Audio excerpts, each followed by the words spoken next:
Take my body, go to my village, confess to my father, pay my bride price, only then will I rest. Welcome to Tales by Steph, a home of interesting African stories. The afternoon sun cast long shadows across the dusty road as Amanda closed her NYSC logbook for the final time.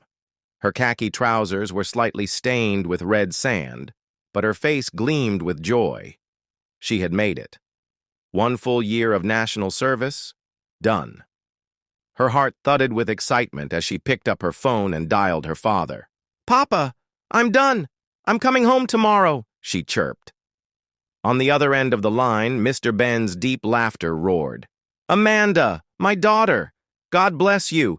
Ada and I are waiting eagerly. We'll prepare something special. Hurry home." In the small village of Umunadi, Amanda's younger sister, Ada, danced with excitement when their father told her the news. Together, they swept the compound, decorated Amanda's room, and prepared her favorite soup, ofensala with catfish and yam. The next morning, Amanda boarded a commercial taxi heading from the city back to Umunadi. Her mind buzzed with thoughts of home. Papa's warm hug, Ada's infectious laugh, the mango tree behind their house. But midway through the journey, the taxi sputtered and rolled to a stop on a lonely stretch of road surrounded by dense bushes. "Ah, this motor again?" the driver muttered, stepping out to inspect the engine. Amanda sighed and stepped out too, stretching her legs. Just then, a black Lexus zoomed past them at top speed, narrowly missing Amanda and the driver. "Are you mad? Slow down," the driver yelled. Amanda joined him, shouting, "You almost killed us, you lunatic!" The Lexus screeched to a halt, reversed quickly, and stopped beside them. A young man with dark glasses stepped out. "What did you just say to me?" he asked coldly. "You nearly hit us. You should apologize," Amanda retorted. Without warning, the man slapped the driver so hard he stumbled backward. Amanda stepped in between them. "You're crazy!" she shouted. The man shoved her violently. Amanda stumbled, tripped over a stone, and her head slammed against a large rock. Blood pooled under her hair. The man got back into his car and sped off, leaving the scene without a backward glance. The horrified driver dropped to his knees beside her. Miss, wake up!" He quickly flagged down a passing car and rushed Amanda to the nearest clinic. Back in Umunadi, Mr. Ben and Ada waited eagerly. The food was ready. Amanda's bed was made. Her phone, however, rang unanswered. "She probably lost network," Ada said. But as evening became night, their concern deepened. They dialed again and again. No answer. At the clinic, Amanda lay unconscious. Her breath was shallow. The doctor tried everything. The driver paced helplessly. "Do you know her family?" the doctor asked. "She just boarded my taxi this morning," the driver replied, tears in his eyes. In the early hours of the morning, Amanda's heart stopped. The beeping machine flatlined. "She's gone," the nurse whispered. But even before her body was prepared for the morgue, something strange happened. A cold breeze swept through the room. The lights flickered. Amanda's eyes opened, not with life, but with vengeance. Her soul had returned. The village of Umunadi was wrapped in early morning mist when a knock came at Mr. Ben's door. He opened it and froze. "Amanda?" he whispered. She stood at the doorstep, smiling faintly. Her face was pale, but beautiful as ever. "Yes, Papa. I'm home," she said calmly. Tears rushed to Mr. Ben's eyes. He called out, and Ada came running. The sisters embraced. Ada didn't notice how cold Amanda felt. "We waited for you all day yesterday." "What happened?" Mr. Ben asked. "There was an emergency. I couldn't make it," Amanda replied, her voice flat but sweet. They didn't question her further. Instead, they celebrated. Ada served food. Mr. Ben laughed, happy to have both daughters under one roof. But that night, the dog barked relentlessly at Amanda's door. A mirror in the sitting room cracked without reason. Ada mentioned feeling dizzy whenever Amanda came near. Mr. Ben dismissed it. Amanda stood before the mirror in her room, whispering. Her eyes flickered with a strange light. "You will pay, James," she muttered. The next morning, Amanda announced, "Papa, I have a job interview in the city. I must leave today." "So soon?" Ada asked. Amanda nodded. "It's important." Mr. Ben gave her money for transport and offered prayers. "Go and succeed, my daughter." In the city, Amanda walked through the streets with new purpose. Her skin glowed, her steps never left footprints. She visited the cafe where the arrogant man had once bragged about his wealth, James. She saw him again, seated, laughing with friends. When he looked up, he locked eyes with Amanda. "Hello?" she said softly. He stared, enchanted. "Hey, do I know you?" "Not yet," she replied with a mysterious smile. She introduced herself as NMA, said she was into modeling and brand management. James, immediately captivated, asked for her number. Amanda played along, letting him chase. Within days, they began dating. Amanda moved like a dream, her laughter warm but hollow. James had no idea he was falling in love with a ghost. At night, he began having nightmares of a woman bleeding, of screams, of a black Lexus speeding down a road. Amanda would hold him close, whispering, "It's just a dream." But her revenge had just begun. Meanwhile, in a nearby town, another man was making plans. Obiora, Amanda's fiancé. They had met during her service year and fallen deeply in love. Amanda had told him all about her family, her village, and her dreams for their future. Before her final call to her father, she had also promised Obiora, "Once I get home, you'll come to meet my people. We'll start planning everything." Obiora couldn't stop smiling. With a small suitcase in one hand and a bottle of palm wine tucked in the other, he boarded a bus to Umunede, excited to meet the in-laws and take the next step with the woman he adored. When he arrived at Mr. Ben's house, he was received with warm but puzzled smiles.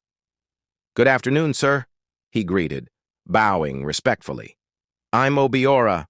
I'm Amanda's fiancé. She said I could come and meet the family." Mr. Ben's brows lifted in surprise. "You're welcome, my son, but Amanda left for the city just yesterday. She said she had a job interview." Obiora's smile faltered. "She didn't tell me she was leaving so soon. She came back, spent a night with us, and left the next morning," Mr. Ben explained. Ada joined the conversation. "Yes, we were surprised too, but she promised to come back soon." Obiora nodded slowly, trying to hide his confusion. Why hadn't she called or texted? Why was she avoiding him? He stayed a day in the village, hoping she might return, but she didn't. He called her line. It rang endlessly. He left messages. None were returned. What he didn't know was that Amanda wasn't just avoiding him. She was no longer among the living. James introduced Amanda to his world. Fancy restaurants, club nights, soft whispers over candlelight. She wore elegant dresses and smiled like the sun, but behind her eyes, storms brewed. She visited his home. His younger sister, Kioma, welcomed her cautiously, but after Amanda left, Kioma told James, "There's something strange about that girl." James laughed. "You're jealous." Amanda returned often. Each time, James grew more obsessed. He told his mother about her, proudly. His mother, an elegant woman in her 50s, invited Amanda over. At the family house, Amanda was graceful. She cooked, laughed, even prayed with them. But that night, she whispered to the shadows, "This house will cry." Days later, Amanda insisted on formal introduction. "If you love me, take me to your people. Let them see me." James agreed. The day came. At his home, guests gathered. Amanda looked radiant in white and gold. Kioma, trying to serve her food, collapsed suddenly, eyes rolling back, mouth foaming. She died instantly. James's mother screamed. Before she could rise, she grabbed her throat, gasped, then fell, mute. Doctors found no injury. She was deaf and dumb. James turned to Amanda. "What is happening?" Amanda stepped forward, eyes burning. "You don't remember! The road, the slap, the stone! You left me to die!" James froze. She stepped closer. "You killed me, and now you must bury me." James stood before Amanda's grave at the city hospital morgue, his body shaking from the weight of her command. Her voice, echoing with the sorrow of the dead, still rang in his ears. "Take my body, go to my village, confess to my father, pay my bride price. Only then will I rest." He didn't sleep that night. Instead, he sat in the back of his car outside the hospital, replaying everything. His arrogance, his cruelty, Amanda's fall, her return, the death of his sister, the silence of his mother. It was all connected. By morning, he summoned the courage. He spoke to the hospital administrators, claimed responsibility for Amanda's body, and made arrangements for its release. Then he did something he had never done before. He knelt in church and wept like a child, begging for mercy. With the body secured in a white casket, James set out for Umunede. In the village, Mr. Ben and Ada sat in silence. Days had passed since Amanda's mysterious departure to the city. Her line was no longer connecting. Worry clung to the compound like a heavy fog. A knock echoed on the wooden gate. Ada ran to open it and froze. A man stood outside, broken, pale, beside a black car. Behind him, two mortuary attendants carefully lifted a casket. "I'm looking for Mr. Ben," James said quietly. Mr. Ben stepped forward. "I'm Ben." James knelt. "Sir," James cried bitterly, "I have sinned. I was the one who pushed Amanda. I left her to die. I didn't even know her name until she returned." Mr. Ben blinked. "What are you saying?" James choked back tears. "Amanda is dead, sir. She died that day. The woman who came back here wasn't among the living." Ada gasped. "No!" Ada cried bitterly. "That can't be true. She came home. She hugged us." James nodded. "She came for justice." He brought out a brown envelope. "Sir, this is the bride price. Not because I deserve her, but because she asked me to pay it before laying her to rest." Mr. Ben opened it with trembling hands. Cowries, Naira notes, palm wine receipts, traditional items. Ada wailed. The village elders gathered quickly, drawn by the wails. Mr. Ben explained everything: the spirit, the accident, the visit, the haunting. An elder woman stepped forward.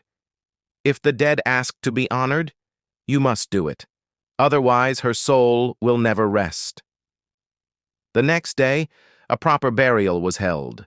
Amanda's white casket was placed under the mango tree where she once played. The priest prayed. Elders poured libation. The family wept.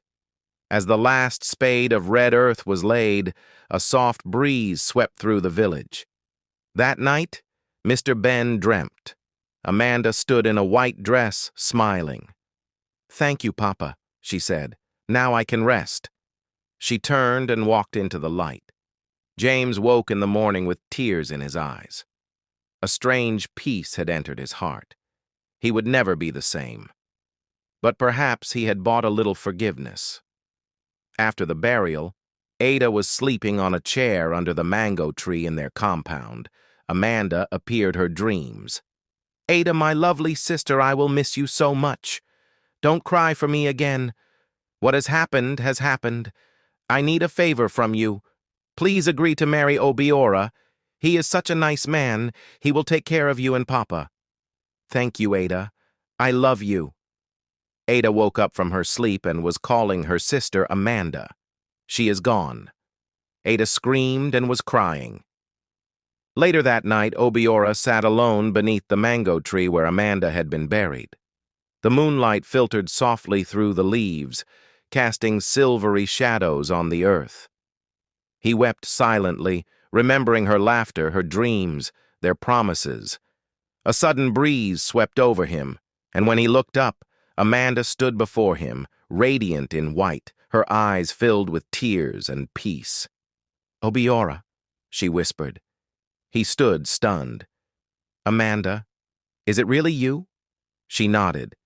"I came to say goodbye. I'm sorry things didn't go as we planned. Life cheated us, but I want your heart to heal." He reached out, but his hand passed through her. She smiled sadly.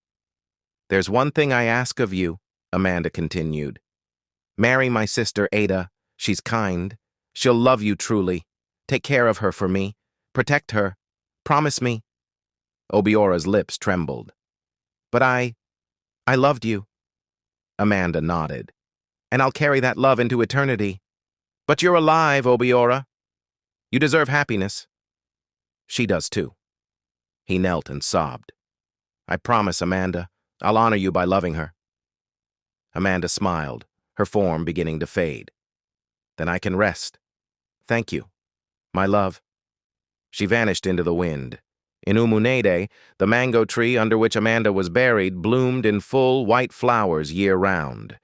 They called it the Tree of Mercy, and on silent nights when the wind whispered through the leaves, villagers swore they could hear Amanda's laughter, no longer vengeful, but free. Thank you for watching. Please subscribe, like, and comment.